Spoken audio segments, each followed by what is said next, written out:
우리에게 주시는 하나님 말씀은 누가복음 23장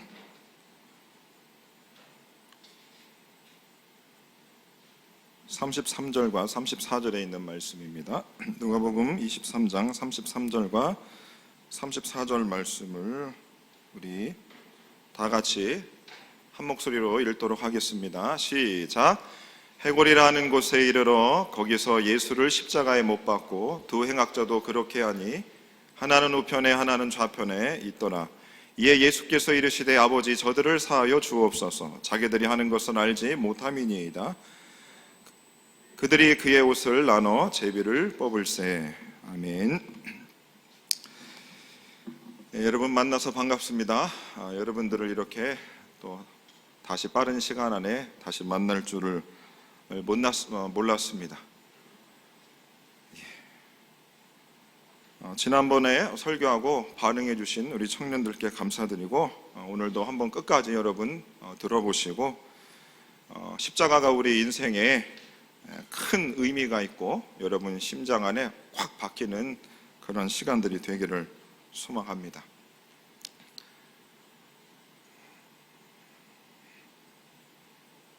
네, 제가 넘기겠습니다.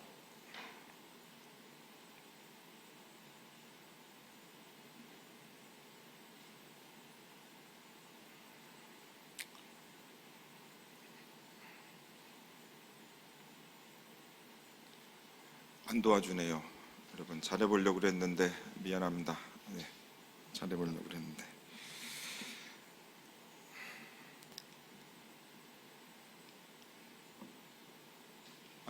안 나오는데요. 네.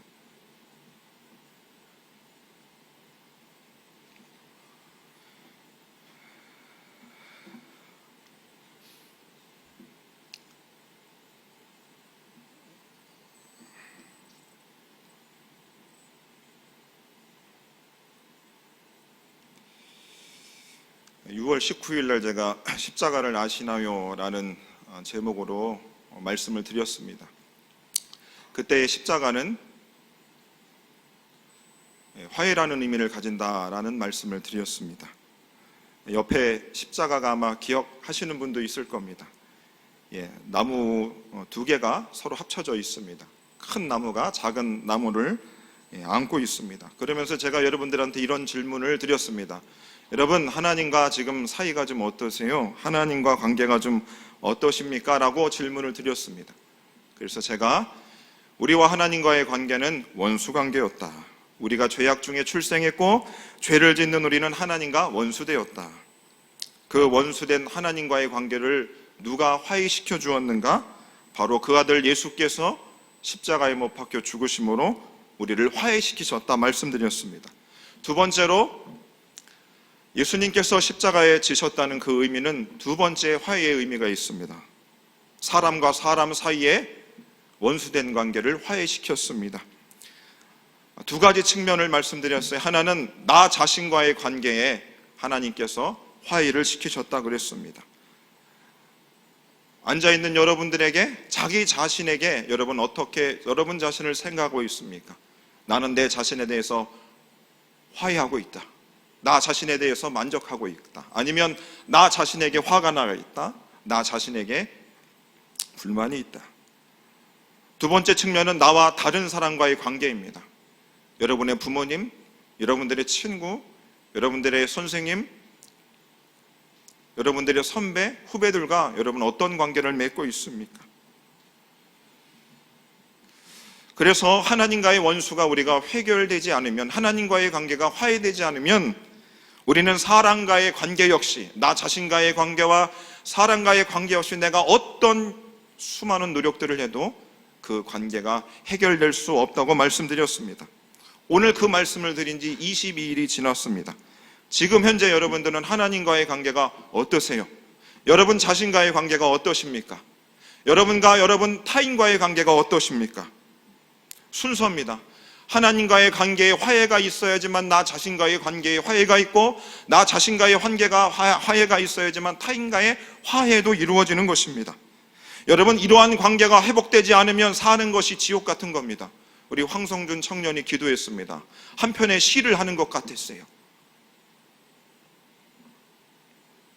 그래서 저는 제가 가장 소중히 여기는 저의 아내와 제 딸 2명보다 나는 십자가를 더 오랫도록 기억하고 싶다고 여러분들한테 말씀을 드렸어요.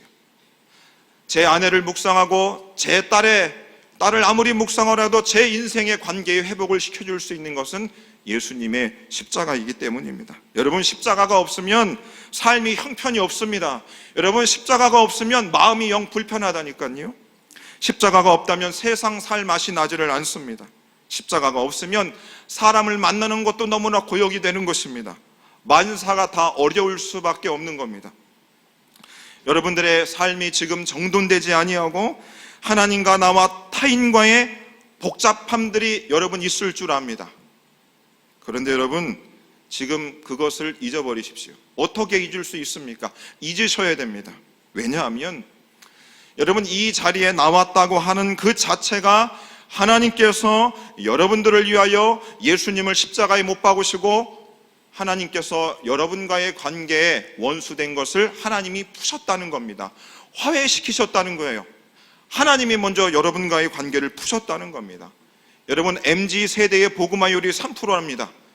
여러분, 100명의 사람 중에 3명의 사람만 예수 그리스도를 믿는다는 겁니다. 이거 조사를 누가 했는지 모르겠지만 너무 적지 않나라는 생각을 하면서도 어찌됐든 100명 중에 3명의 사람만 여러분 예수를 믿는답니다. 여러분 또래. 그럼 100명 중에 3% 안에 여러분이 든 겁니다. 그리고 오늘 이 자리에 복음화되었지만 교회에 안 나온 청년들도 있을 겁니다. 그러면 여러분들은 100명 중에 3명이고 그 3명 중에서도 여러분 선택되어 여러분 이 자리에 앉아 있다라고 하는 것입니다. 이것은 여러분들에게 단순히 제가 위안을 드리기 위해서 드리는 말씀이 아닙니다. 여러분들에게 잘 보이기 위한 저의 립 서비스도 아니라는 겁니다. 여러분, 오늘 말씀을 듣기 전에 아직 내가 하나님과의 관계가 껄끄러우신 분들, 나 자신의 관계에 있어서 껄끄러우신 분들, 타인과의 관계에서 껄끄러우신 분, 그런 기억들을 모두 다 잊어버리십시오. 왜냐하면 화해의 십자가는 이미 이루어진 일입니다. 2000년 전에 예수께서 물과 피를 다 쏟으셔서 이미 선언을 하신 겁니다. 이미 이루어진 사실이라는 겁니다. 하나님께서 여러분들의 불편한 마음들을 화해시키셨답니다. 누가 했다고요? 하나님이 했답니다. 불편해하지 말라는 겁니다. 여러분, 교회를 나올 때마다 마음의 불편함들이 있을 수 있어요. 네, 예수님이 이미 십자가에서 여러분들과 화해하셨다고요. 그걸 선언하셨다고요. 어떤 꼰대 같은 장로님이나 권사님이나 목사님이 너 왜 인생을 그따구로 살아? 라고 얘기를 해도 여러분 주눅들지 마시라고요. 이미 예수님은 십자가에 못 박히셨고 그 물과 피를 다 쏟음으로 하나님과 여러분과의 관계는 원수 관계가 아니라 하나님과 여러분의 관계는 하나님과 자녀의 관계가 되신 것입니다. 이 자리에 앉아있는 청년들, 마스크 쓰고 있어서 제가 질문하는데 대답 안 할 줄 제가 다 알고 있습니다. 대답하는 거 원치 않아요. 근데 확실한 건 여러분 이걸 해야 돼요. 하나님과 화해를 하셨다면 여러분들이 하나님을 아버지라 부르시죠. 여러분, 하나님을 아버지라 부르셔야 됩니다. 여러분, 기도할 때 하나님 아버지라고 부른 사람은 하나님과 화해를 이룬 사람입니다. 하나님을 아버지라 부르지 못하면 죄송하지만 교회에 앉아 있어도 하나님과 원수된 겁니다. 하나님을 아버지가 부를 때에 그 안에 여러분은 마음 안에 화해와 화평과 평화가 비로소 임하게 되는 겁니다. 다른 사람과의 인생이 관계가 꼬여졌어도 하나님을 아버지라 부르면 여러분 마음에 화해함이 있고 화목함이 있고 평화로움이 있을 수 있다는 겁니다. 그래서 여러분들은 하나님과의 원수된 관계가 아니라 하나님의 충만한 사랑을 받는 사랑받는 자녀들이 되었다는 것을 여러분 믿으시기 바랍니다. 이걸 믿으셔야 됩니다. 여러분들이 이 자리에 여러분들의 의지로, 여러분들의 두 다리로 이 자리에 앉아 있지만 여러분 힘으로 나온 것이 아닌 것이지요. 하나님께서 여러분들을 부르신 겁니다. 우리가 하나님과의 원수가 되었어요. 하나님과의 원수된 그 마음에 하나님 앞에 나왔지만 내 마음에 평안이 없을 수 있습니다. 내 자신에게 평안이 있을 수 있고 타인과의 관계에서 평안함이 없을 수 있어요. 그 얽힌 문제들을 여러분 해결하기 위해서 여러분 교회당에 나와서 어떻게 해야 되냐? 십자가 앞으로 가야 되는 겁니다. 여러분 눈을 감고 여러분 다른 것을 생각하지 마시고 화해해 주신 그 십자가 앞으로 나아가서 예수님을 만나셔야 돼요. 그래야 거기서부터 얽힌 문제들이 풀어질 수 있는 겁니다. 앞에 화목의 십자가를 여러분 제가 보여드렸어요. 큰 사람이 작은 사람을 안고 있습니다. 바로 꼭 그 나무 십자가는 하나님께서 우리를 꼭 안고 있는 것을 형상화하는 것 같습니다. 신명기 1장 31절 말씀 보시면 광야에서도 너희가 당하였거니와 사람이 자기의 아들을 아는 것 같이 너희 하나님 여호와께서 너희가 걸어온 길에서 너희를 안으셨다라는 말씀을 하고 있어요. 안으셨다. 다른 성경에서는 업었다라는 표현도 하고 있습니다. 이끌었다는 표현도 있어요. 어찌됐든 안았다는 것입니다. 조금 더 구체적으로요. 내가 여호와께서 이스라엘 집에 베푸신 큰 은총을 말하리라. 그들의 모든 환난에 동참하사 옛적 모든 날에 그들을 드시며 안으셨다. 이렇게 말씀하고요. 들고 안았다는 겁니다. 그저 우리가 서서 아는 게 아니시고 하나님이 우리를 드셔서 안았다는 겁니다. 여러분 다음 사진을 한번 보세요. 제 얼굴을 좀 가려주시고 그 화면을 더 크게 보여주세요. 제 자신의 얼굴을 보기가 부담스러움이 있습니다. 저에게.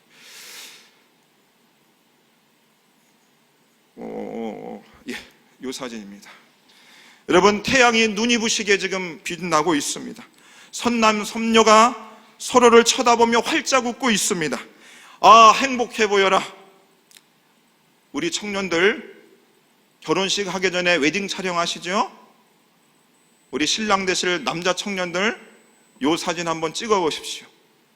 우리 여자 청년들 신랑 될 그 남편에게 이런 사진, 요 품에 안겨서 서로 쳐다보는 요 사진 찍고 싶은 마음이 가득하리라 생각합니다. 반응이 없군요. 역시. 제가 2008년에 결혼했는데 저는 이것을 못 해봤습니다. 그리고 지금 이 사진을 보면 제 얼굴을 지워주시고 그냥 그 사진을 보여주세요. 그 사진을 보여주십시오.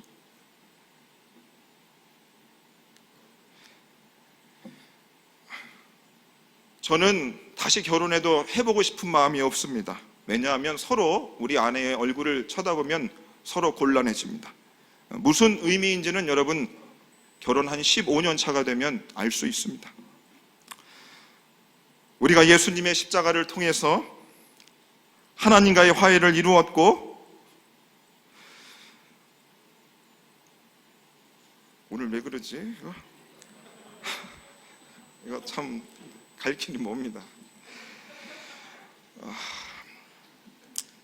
우리가 예수님의 십자가를 통해서 하나님과 화해를 이루었고 그 하나님의 품 안에 우리를 들고 안고 우리 하나님이 그렇게 우리의 인생길을 걸어가고 있습니다.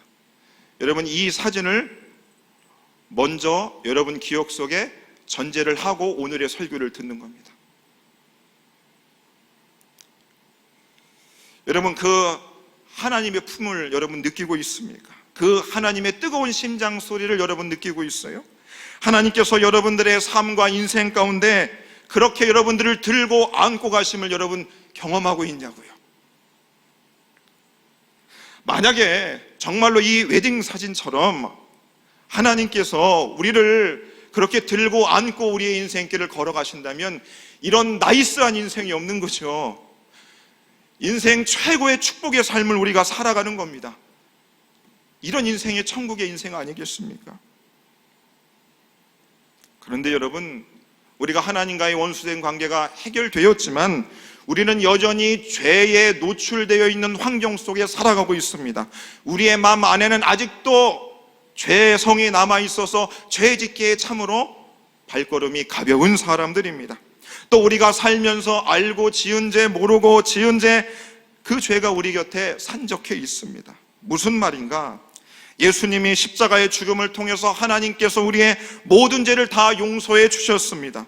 오늘 본문에도 보시면 해골이라는 곳에 이르러 거기서 예수를 십자가에 못 박고 이에 예수께서 이르시되 아버지 저들을 사하여 주옵소서. 예수님이 십자가에 못 박혀 죽으시면서 그 죽음의 순간에 예수님께서 십자가상에서 7마디를 하셨어요. 그 7마디의 첫 번째 말이 바로 오늘 본문의 말씀입니다. 아버지여 저들의 죄를 사하여 주십시오. 저들이 하나님 앞에 범죄한 것을 용서해 달라고 우리 예수님이 그렇게 기도하고 있습니다. 왜냐하면 예수님을 십자가에 못 박은 사람들은, 예수님은 죄가 없으신데 예수님을 십자가에 못 박은 사람들의 죄가 있다는 거예요. 그 사람들이 누구일까? 군중들이요, 대제사장들이요, 서기관들이요, 바리새인들이었습니다. 유대인들이 그랬어요. 그리고 앉아있는 저와 여러분들이 예수님을 십자가에 못 박은 사람들이 되었다는 것이죠. 우리가 이 땅에서 무엇이든지 어떤 행위를 하든지 간에 우리는 반드시 무언가를 하면 열매를 맺게 되어 있어요. 그러므로 예수님을 십자가에 못 박은 저들이 하나님과 예수님을 향해 죄를 지었습니다. 그래서 죄를 지으면 죄의 열매들이 나타나고, 그 다음에 공부를 하면 여러분 공부에 대한 열매들이 나타나고, 사랑을 하면 사랑의 열매를 맺는 것과 같은 이치인 것입니다. 하나님께서 우리를 십자가에서 화해시키셨지만, 우리가 그분의 품 안에 안겨 있지만, 죄를 지은 우리들이 그 하나님 품에 안겨 있어도 찝찝함이라고 하는 것이 있습니다. 분명히 우리를 하나님을 안고 있어요. 그게 전제입니다. 그 찝찝하다. 여러분, 찝찝하다라고 하는 그 의미는 마음에 걸려 개운하지 않다는 의미를 갖고 있어요. 분명히 하나님을 여러분들을 품에 안고 있다는 사실을 여러분들도 믿고 있을 겁니다. 믿고 있죠? 믿어야 됩니다. 믿고 있습니다. 저는 그렇게 믿고 있어요. 그런데 하나님이 품 안에 우리가 안겨 있지만 우리 안에 찝찝함, 마음에 무언가 걸려있고 개운치 않은 그 마음이 있다고 하는 것입니다. 하나님 품에 안겨 있는데 분명 하나님이 품에 안고 있다가 나의 머리통을 한 대 때릴 것 같은, 하나님이 분명 나를 사랑한다 이야기하는데 갑자기 내 인생이 실패할 것 같고 고난을 당할 것 같은 그런 찝찝함이 있다는 것입니다. 우리가 연애를 할 때 보면 남자친구가 여자친구의 손을 잡습니다. 그리고 여자친구가 그 남자친구의 손을 잡으며 전기가 통하고 너무 좋아해야 되는데 마음이 어때? 왠지 찝찝함이었어요. 이것이 마지막 만남일 수 있겠다. 여러분, 연애를 하면서 그런 경험들을 해보신 일들이 있을 겁니다. 없으면 해보세요. 자, 저와 여러분들에게도 우리가 분명히 하나님께서 우리의 삶을 들고 우리를 안고 분명히 우리를 사랑한다 말씀하고 있고, 우리가 예배를 나올 때마다 성경을 펴서도 하나님이 우리를 사랑한다고 그렇게 말씀하셨음에도 불구하고 우리의 마음에 개운치 않은 찝찝함이 있어요. 왜 그럴까? 왜 그럴까? 예수 십자가를 통해서 우리가 모든 죄를 용서받았지만 죄를 지은 우리 삶의 죄의 열매들을 우리가 아직 정리하지 못했기 때문이에요. 아직 죄의 열매들을 우리가 청산하지 못했기 때문에요. 그래서 오늘 우리가 생각해 볼 것은 바로 하나님과의 우리가 관계가 회복되었지만 여전히 찝찝함이 있고 나와 타인과의 관계 속에서도 회복될 수 있는 십자가의 의미가 바로 무엇인가? 십자가는 회개라고 하는 거예요. 회개. 그 찝찝한 것을 우리가 걷어내야 되는 거죠. 그것을 신학적인 용어로 회개라고 합니다. 자, 이제 오늘 제가 설교할 주제를 이제 시작하게 됐습니다. 설교가 길어질 수 있다는 거예요, 여러분. 회개에 대한 성경 사전에 이렇게 정의를 내리고 있습니다. 회개는 하나님께로부터 떠나 있던 사람이 되돌아오는 것. 다른 성경 사전에서는 하나님으로부터 떠나 있던 인간이 그 전 존재를 하나님께 복귀케 하는 행위다라고 정의 내리고 있어요. 확실한 건 뭐냐면 회개는 돌이킨다는 거예요. 여러분, 돌이키는데 죄의 열매들을 그것을 치워야 된다는 거죠. 그게 회개라고 하는 것입니다. 그것은 하나님께서 원래 지으신 곳으로 우리가 돌아가는 것을 의미하는 것입니다. 확실한 것은 회개는 우리가 하나님께로부터 떠났고 다시 하나님께로 우리가 돌아가야 된다는 거예요. 그것이 회개라고 하는 것입니다. 저와 여러분들이 주님의 품에 안겨 있지만 분명히 우리가 몸으로는 주님 품에 안겨 있어요. 하지만 우리의 마음이 떠나 있습니다. 마음이 떠나면 슬슬 우리가 이제 어떻게 해요? 하나님이 우리를 안고 있지만 숨이 막히는 거예요. 불편한 거예요.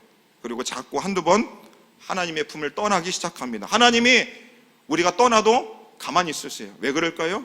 우리를 너무 사랑하셔서 우리에게 자유를 허락하신 겁니다. 여러분을 미워서 그러는 것이 아니고 여러분을 향한 사랑이 약해서가 아니라 여러분들을 존중해 주시는 거죠. 하나님, 나 화장실 좀 갔다 올게요. 나 친구 좀 만나고 올게요. 불편한 거죠. 한두 번 주님의 품을 떠났다가 아예 떠나버리는 겁니다. 그러면 주님의 품을 떠나면 우리들이 무슨 일을 하는가? 결국에 죄의 열매들이 주렁주렁 또 맺혀지게 되는 것입니다.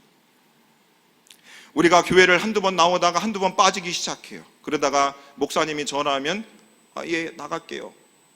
다음에 전화하면 전화를 안 받습니다. 그 다음에 전화를 하면 수신거부를 해요. 자꾸 멀어지는 거죠. 그래서 오늘 설교 후에 찬양이 너무 늦은 건가요? 찬양입니다. 가사를 여러분 눈으로 한번 읽어보세요. 우리가 읽어보세요.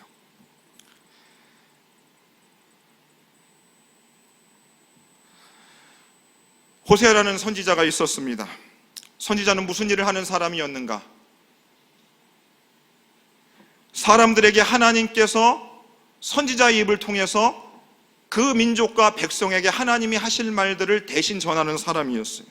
선포하는 사람들이었어요. 그런데 하나님께서 호세아에게 그의 인생에 이상한 명령을 내리십니다. 바로 음란한 여성과 결혼을 하라는 것이에요.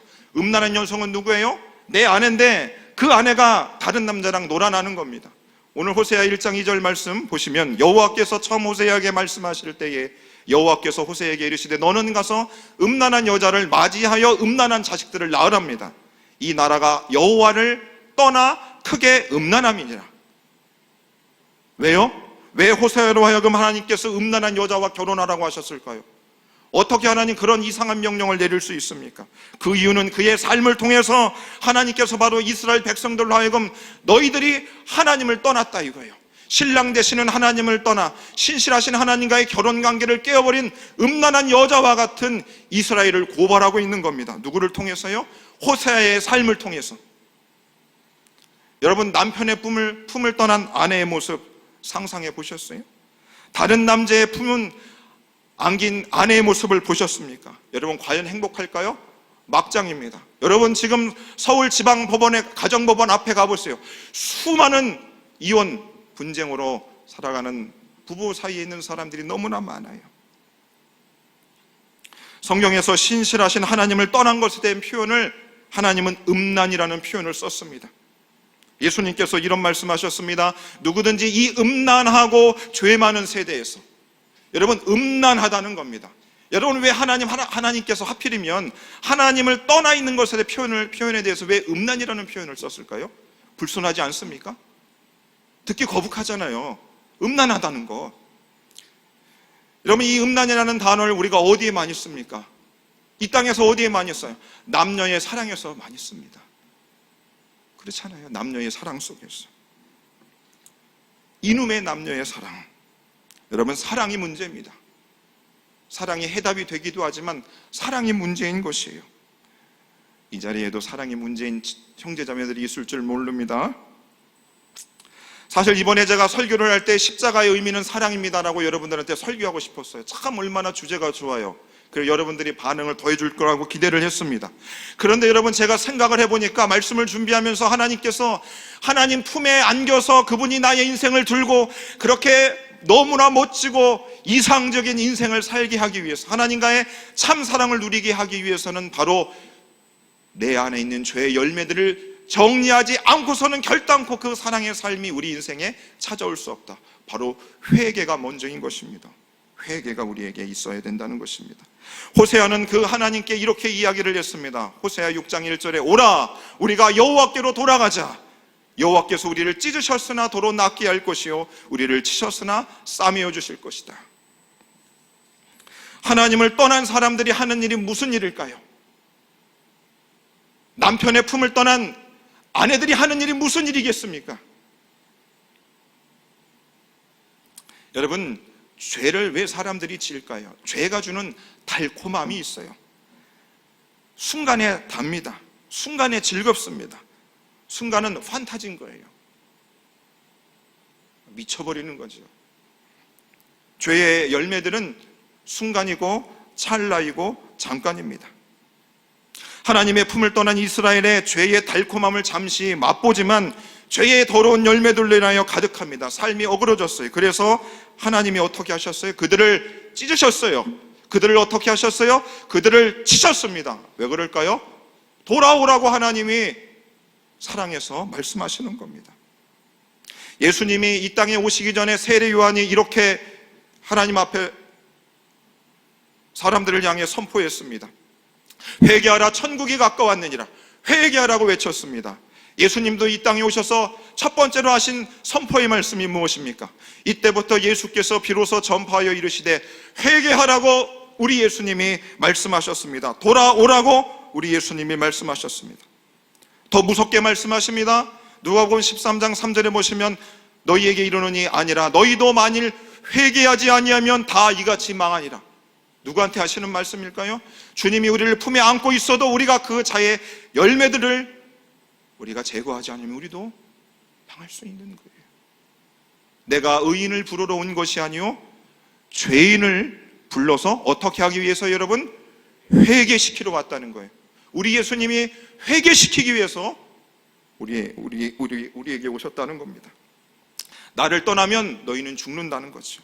더 이상 내 곁을 떠나지 마라. 빨리 돌아오라고 우리 하나님이 저와 여러분들에게 말씀해 주시고 있습니다. KT 김이라는 가수도 빨리 돌아오라고 우리에게 이야기를 했어요. 들어주세요.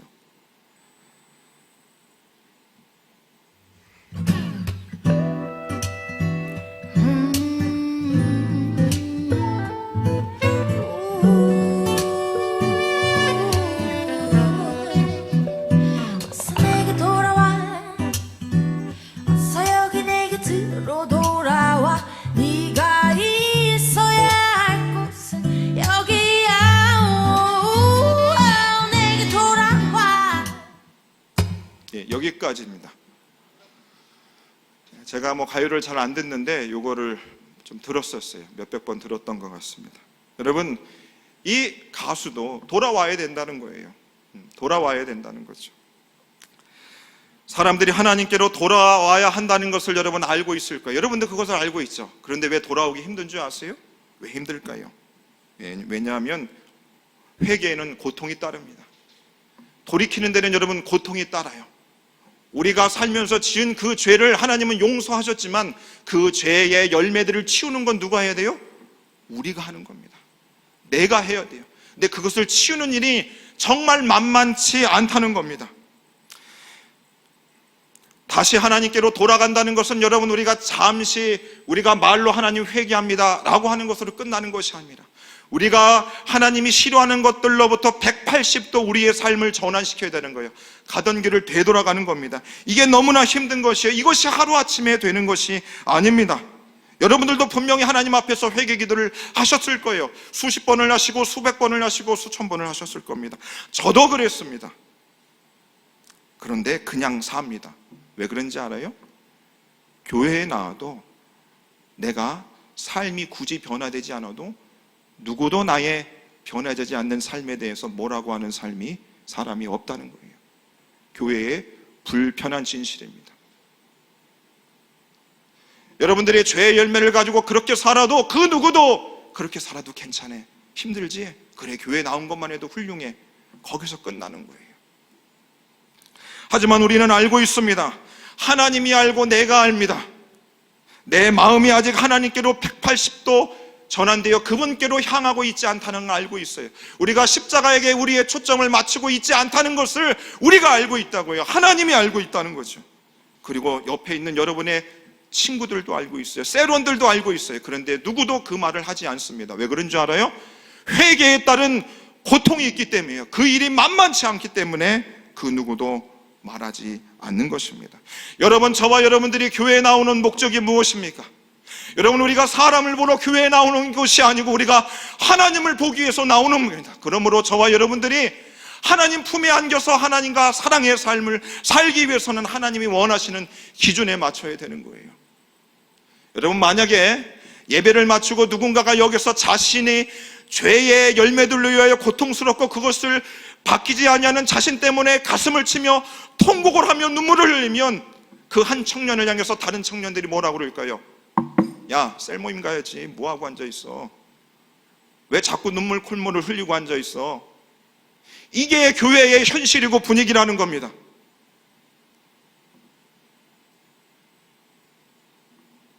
제가 너무 화를 내는 것 같네요. 죄송합니다. 화를 내는 게 아니에요.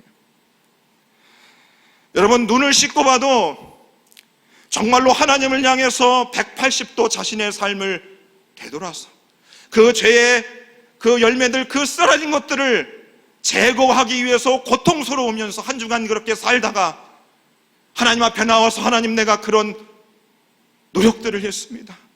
주님, 나를 불쌍히 여겨달라고 그렇게 가슴을 치며 우는 청년들이 많은 것 같지 않아요.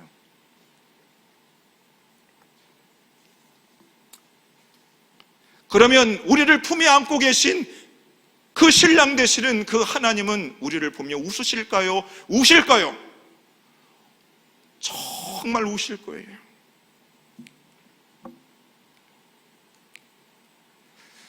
우리가 하나님 품에 안겨 있지만 그 누구도 우리 안에 서로가 찝찝함을 가지고 있어도 그 누구도 정확하게 말할 수 없는 거예요. 왜? 너도 그렇게 못 살잖아. 너도 그렇게 죄의 열매를 제거하는 모습을 나한테 보여주고 너도 그런 얘기를 하라고. 그러니까 다 우리들이 그 수준에서 머무는 겁니다.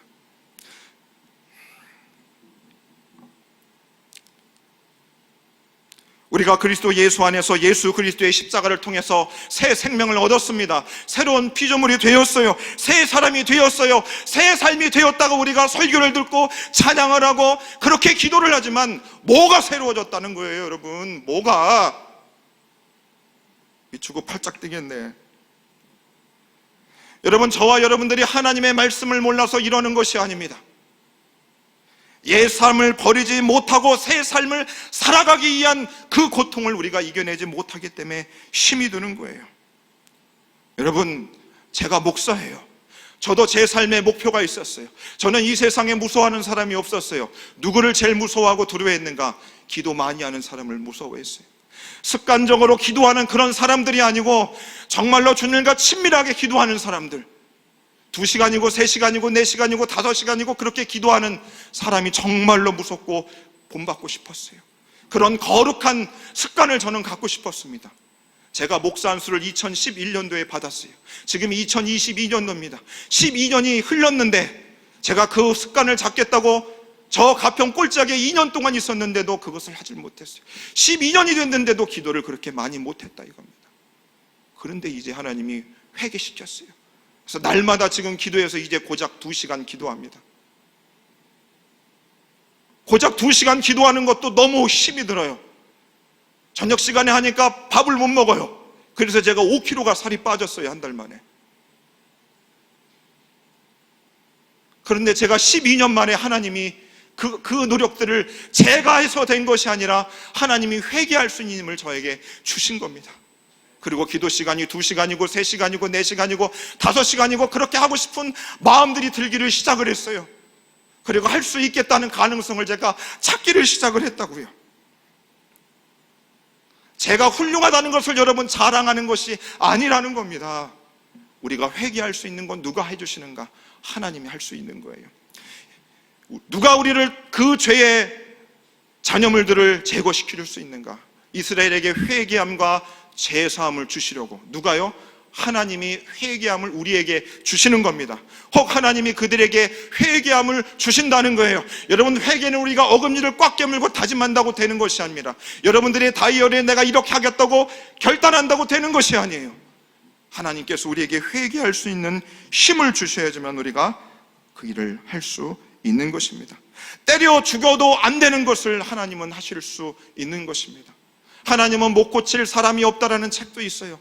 정말로 하나님이 저와 여러분들에게 회개할 수 있는 힘을 주시면 저와 여러분들에게 삶에 남아있는 죄의 잔여물들을 다 제거시킬 수 있다라고 하는 것입니다. 여러분, 사람들이 이 세상에 살면서 인간이 저지른 악 중에 가장 추악한 악이 무엇인 줄 아십니까? 악에 정말 모여져 있는 것이 바로 전쟁입니다. 전쟁이죠. 사람들이 전쟁을 해요. 수많은 사람들을 총과 칼로 죽여버립니다. 공격하는 나라나 또 방어를 하는 나라나 서로에게 엄청난 피해를 입습니다. 그래서 서로 이야기하죠. 우리 그만 전쟁하자, 화해하자, 휴전을 합니다. 휴전을 해요. 그런데 전쟁이 끝난 다음에 전쟁의 열매들이 있습니다. 여러분 왼쪽에 있는 사진 보십시오. 팔다리가 없는 사람들이 몇 명 있습니다. 매년 4월 4일이 여러분 무슨 날인 줄 압니까? 지뢰 인식과 지뢰 제거 활동 국제 지원의 날입니다. 뭔 날이 이렇게 길어, 그렇죠? 저도 처음 알았어요. 4월 4일 날이 지뢰 인식과 지뢰 제거 활동 국제 지원의 날이랍니다. 2005년도 12월 8일 날 유엔 총회에서 이 날을 선언했어요. 왜 그럴까요? 여러분 왜 이렇게까지 지뢰 인식과 지뢰 제거 활동 국제 지원의 날이라고 여러분 정했을까? 왜 그럴까요, 여러분? 매년 2만 5천 명 이상의 사람이 지뢰 때문에 죽고 부상을 입는답니다. 무슨 이야기인 줄 알아요? 전쟁은 끝났어요. 우리 서로 화해했어요. 나 더 이상 너희를 원수로 생각하지 않습니다. 하지만 땅속에 파묻혀 있는 지뢰가 전 지구상에 엄청나게 많이 묻혀 있는 거예요. 그리고 그 전쟁, 그 죄의 잔여물들이 많이 있다는 겁니다. 전쟁은 끝났지만, 화해했지만 그것을 제거하지 못함으로 이런 많은 사람들이 무고한 희생을 당하고 있습니다. 사랑하는 여러분, 하나님께서 저와 여러분들을 십자가 안에서 우리를 화해시키셨어요. 그리고 저희를 품에 안고 저희를 사랑하신다고 말씀하십니다. 하지만 저와 여러분들에게 하나님 품 안에 있지만, 내가 회개를 다한 것 같지만 아직 내 안에 발견하지 못한 지뢰와 같은 죄의 잔여물들이 있습니다. 그것이 한번 펑펑 우리의 삶을 살다가 터질 때마다 우리의 마음에 상처를 입는 거예요. 팔이 잘려지는 것 같고 다리가 잘려질 것 같은 아픔이 있습니다. 그 터질 때마다 고통스러움이 있어요.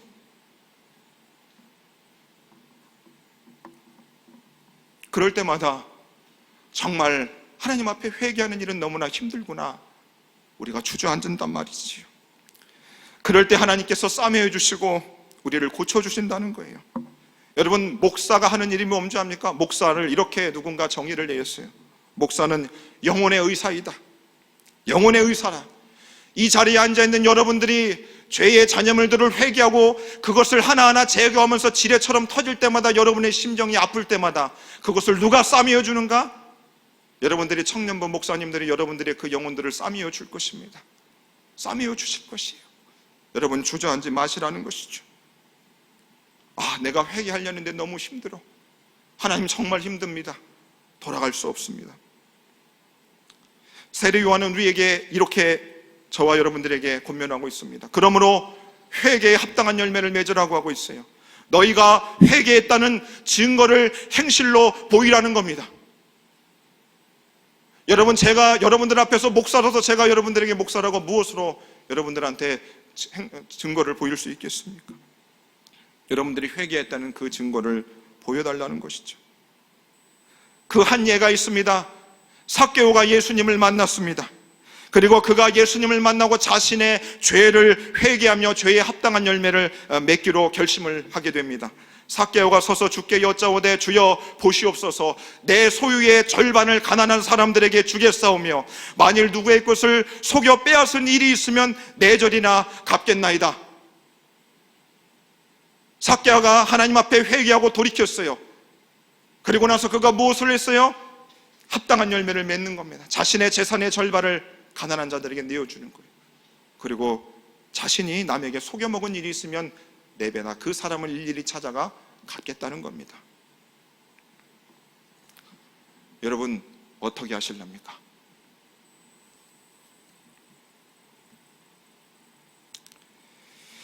사랑하는 여러분, 우리 모두가 이 사진의 신부와 같이 주님 품에 안겨 있다고 여러분들에게 말씀드렸습니다.